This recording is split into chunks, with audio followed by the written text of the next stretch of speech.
Thank you all so much for watching my show, William Wallace for America.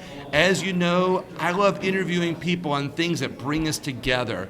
Oftentimes you hear about the right-wing ideology or the left-wing ideology, when the fact is, when we really talk more with people, we find out how many things we actually agree on that bring us together. And with me today is somebody that's going to do exactly that. Micah, how are you doing today? I appreciate you coming down to Louisiana. You know what? I absolutely love coming to Louisiana, and I have not spent enough time in Baton Rouge, so I'm thrilled to be here. So Micah, your last name, please. Last name is Derry, D-E-R-R-Y. And you're from Ohio. I'm from Ohio, Columbus, Ohio. What's your organization? Because I think when people hear about what you do and how much you bring people together from the Democrat side, the Republican side, on how much we agree on, I think there's going to be some solutions that they're going to hear in this interview. Absolutely. I'm a consultant for the Adams Project. The Adams Project is a conservative nonprofit, 501c4, that works on conservative-driven solutions, driven by data, for how we deal with public safety and how we talk about criminal justice in America. You know, oftentimes when you talk about criminal justice, the people think that's a left-wing thing. It's almost like the Republicans are always talking about how we're going to lock them up, and the Democrats are always talking about how we're going to set them free. And there's that polarizing rift between the two. But I did an interview with a woman named Elizabeth Franklin Best and with Norm Pattis. And they opened my eyes a lot, and you're going to open my eyes a little bit more too, because when we talk about those solutions that actually help prevent crime that we agree on, that's what you're working on, right? It is. And tell us about some of those things. Yeah, absolutely. And one of the things that we have the benefit of, and there's not a lot when it comes to data in America. We have had a massive gap for a long time. And I once had a Senate president tell me, a Republican Senate president, that at its core, conservatism is data driven. And unfortunately, when we don't have data, it can be hard to make good decisions. What we do know, though, is sometimes we have good examples of what not to do. And wouldn't you know it, sometimes those examples come from Congress, of all places. Right, exactly. Show us what not to do. And I'll give you one easy example. So back in the early 1990s, up through about 1996, we had, across the spectrum of federally prosecuted drug cases, meth made up low single-digit percentage of what the federal government was dealing with meth. In 1997, we saw Congress introduce legislation wanting to get tough on meth and reduce the thresholds for how they would prosecute meth. So they went from 10 grams to 5 grams. They cut the thresholds for prosecution in half, thinking, well, that'll show them we're going to go tough on meth. So that passed and like became they did law. On drugs. Exactly. So that became law in 1998. Well, the federal government Sentencing Commission just released their fiscal year 2023 report. Wouldn't you know that meth is now accounting for 48% of all federally prosecuted cases? 48%. So they went hard on meth and it went up. And it went up. Now, just for a comparison's sake, what do we always talk about? We talk about fentanyl, right? And believe me, fentanyl needs our attention. It is incredibly dangerous. It is deadly. And it shows part of how porous our border is, because the vast majority is coming from across the southern border. However, meth only makes up 18%. 18%. What makes it the largest percentage of drugs? Yeah, so there's a lot of factors that can contribute to why a drug is popular at any given time, and sometimes you'll see one spike over the other. Where meth has been a little bit of an outlier is there's been a steady increase ever since that prosecution change. See, people don't alter their behavior based on how stiff the penalty is. They alter their behavior based off of the likelihood of them getting caught in the first place. And so because of that, where we need to be putting our focus is supporting our law enforcement, equipping them to be able to do their jobs more effectively. But ultimately, it's not just about holding someone accountable in the first place. It's also making sure that we're rehabilitating them while they're in the system so that they don't become a repeat offender once they get out. See, this is what I like when we talk about things that bring us together. Those are the solution. That's the direction that brings us together to actually prevent recidivism. Yes. in the system. So what are you guys actually focusing on to prevent that? Yeah. So right now, a lot of what we're focusing on is helping politicians understand where their own constituents are, and specifically Republican legislators. You pointed out here at the top of the interview that for a lot of folks, they believe that to be Republican means we have to be tough on crime. And you know what? That's partway correct, because Republicans are the party of accountability, but there's a second part that's equally important, maybe even more important, and that is redemption. Founding father John Adams said one of my favorite things of all time. And of course, John Adams was a defense attorney. And John Adams said that it is just important, in fact, more important, that we protect innocent. Because we're always going to have people committing crimes in our society. It's always going to happen. But he said that it was important that we protect innocence, because if the innocent are punished, then there's no longer any incentive to live a good life. So it is equally important, if not more important, that we protect innocence and we protect the process. So if somebody's breaking the law, they're not innocent. So how would that quote apply to protecting them?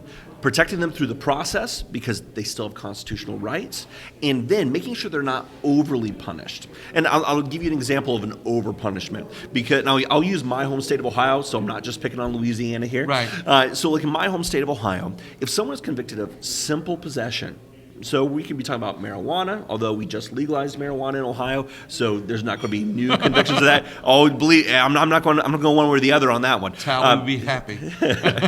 But even simple possession, so someone just having it in their possession, not only are they going to serve their time, not only are they going to go through probation, not only are they going to maybe have a diversion program they have to go through, but after all of that, they're going to have over 900 collateral sanctions placed on them. That's 900 laws in Ohio law that restricts them from certain housing, from certain jobs, or from even being able to have certain certifications that allow them to do all the above.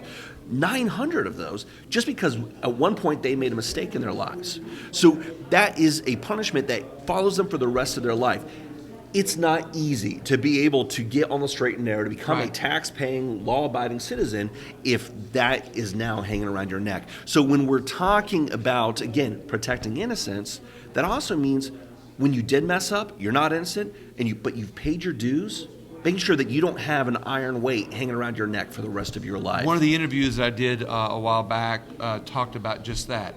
The example was the 18-year-old kid who was selling a joint, a marijuana joint, in his stepfather's living room, and some friend tipped it off. Police show up. They search the house. They find a gun in the stepfather's bedroom. The 18-year-old kid got charged with selling drugs and possession of a firearm, because the gun was his fault. He didn't know the gun was there. It was in the back room. He spent 3 years in jail. He gets out of jail. He's a felon. Yes. So now he cannot vote for the rest of his life. He is, like you said, he is restricted to many things in his own state, which does not allow him to get back into the legal system of society. So now at 21 years old, he's got, maybe 60 years that he is basically cannot be part of society. Exactly. So it's more likely that he is going to be a criminal than it is legal. So that is what that's what the idea you guys are working on, is saying, hey, look, the nonviolent guys, the people that are reformable, we'll say, that's what you guys are working on, and you are creating laws around the country that help that process. And this is what's important for Republican legislators to understand. They need to understand where Republican voters are.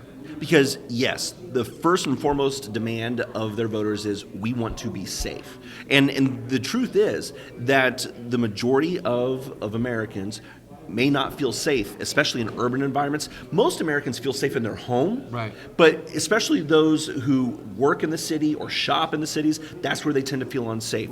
And it's important to understand that. In fact, the majority of Republican voters believe that the number one issue that is facing the criminal justice system today is rogue DAs who are not doing their job, holding people accountable, prosecuting at the full extent of the law. And some of those rogue are either over-prosecuting or they're under-prosecuting, depending on where they live. Is that?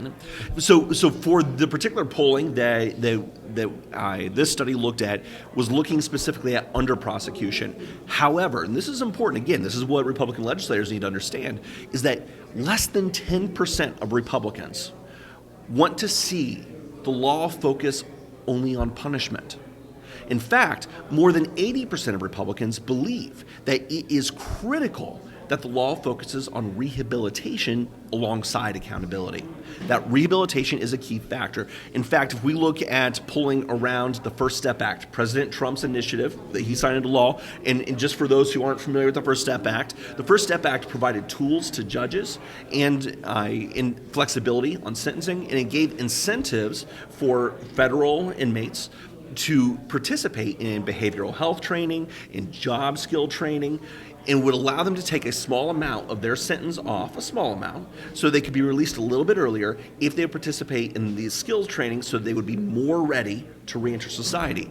Now, the results were phenomenal. It's not very often. We started off talking about something that Congress got wrong. Right. Not very often we get to talk about Congress getting something right. Am I right? So Wait, did you say Congress got something right? Congress got something right in recent history. And what happened was the recidivism rate around this program was only 12%. Now, for comparison's sake, because 12%, Right. well, shoot, 12% of people are ending up back in the system somehow. That doesn't sound very successful. That is 1/4 of what we usually see out of federal programs. Usually, we're seeing up to nearly half of people ending up back in the system. And what's the percentage again now? 12%. 12%. So 12%. basically almost a 38% drop. Yes. Yeah, we're seeing a That's substantial. significant. It is massive. One, it saves us as taxpayers Right, money. exactly. Let's start there. But also, this is about being safer for law enforcement because these are people that are not again encountering law enforcement, putting our men and women in blue at risk because they're not committing new offenses. Right. That is so important, and it's important for our legislators to understand that is what their voters, Republican voters, support. When polled, 86% of Republican voters said that approach to the criminal justice system either perfectly or nearly perfectly matches their views. So let me double down, and maybe overkill a little bit, but sometimes I do that because sometimes I try to prove that I'm smarter than a fifth grader. But so basically, you're not saying you guys are trying to go light on crime. No. You're basically saying we're going to go lighter on the ones that are showing improvement, that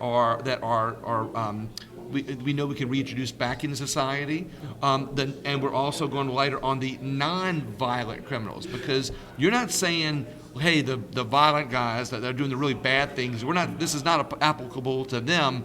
This is basically applicable to the ones that have lighter offenses and lighter crimes that are basically retrainable. The criminal justice system cannot be one size fits all. And that applies across the board. But sometimes it's helpful to just do shorthand Right. and to neatly categorize some of these. And so we'll do it for the sake of the conversation here. But for you did it just now. Nonviolent crimes. In and of itself, we should look at, okay, these are folks who, they're not hurting other Right. people. So in and of itself, we should be able to look at that and say, okay, where did they make mistakes in their life? What led them to make those mistakes? Right. And how do we help them have better life skills so they don't do the same thing again? Because somewhere along the way, whether they did it to themselves, someone did it to them, something's happened in their life Right. that led them to make these bad Exactly. decisions. So how do we help them make better decisions and make sure they don't come back? Then we have the violent ones. Okay, now we need to be able to parse within that. We need to ask the same Can questions. carve out, no pun intended, Yes. that group of people. Absolutely. And within the violent, even then, we need to ask the exact same questions, but we need to do it more carefully, because if we get that one wrong, we might be putting someone else in society at risk, some innocent person who may be hurt as well. We need to free up resources from nonviolent offenders, and we need to be able to throw them all at violent, because the worst of the worst, now I'm talking about the people who are maybe armed robbery, maybe we're talking about armed carjacking, maybe we're talking about murderers, rapists.